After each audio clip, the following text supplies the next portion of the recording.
Hi guys, welcome back to my channel Akshaya's diary. So ఈరోజు recipe వచ్చేసి పప్పులు tomato curry.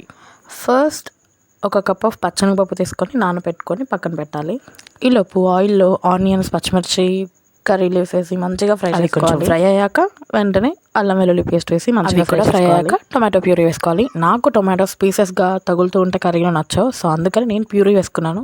మీ ఇష్టం, మీరు ప్రిఫర్ చేస్తే టమాటో ప్యూరీలో ఉప్పు, కారం, పసుపు వేసుకొని నానబెట్టుకున్న పచ్చనిపప్పు వేసుకొని మంచిగా ఉడకనివ్వాలి. అవి ఆల్మోస్ట్ కుక్ అయ్యాక ధనియాల పొడి, చికెన్ మసాలా, గరం మసాలా, ఇంకే మసాలాలు ఉన్నా సరే అవన్నీ వేసుకొని ఇంకాసేపు మూత పెట్టి మగ్గనిస్తే ఎమ్మీయెస్ట్, టేస్టీయెస్ట్ అండ్ ఈజియెస్ట్ పప్పుల కర్రీ రెడీ అయిపోతుంది. చూడండి, బాగా చూడండి. సబ్స్క్రైబ్ మాత్రం చేసుకోకండి. సర్లేండి, ఇక్కడైనా సబ్స్క్రైబ్ చేసుకోవచ్చు కదా. లైక్ చేసి, షేర్ చేసి, అలా ఒక చిన్న కమెంట్ చేస్తే నేను హ్యాపీగా ఫీల్ అవుతాను కదా గైస్. ప్లీజ్ ఇలాంటి మంచి అండ్ ఈజియెస్ట్ రెసిపీస్ కోసం అక్షయస్ డైరీ ఛానల్ని సబ్స్క్రైబ్ చేసుకోండి.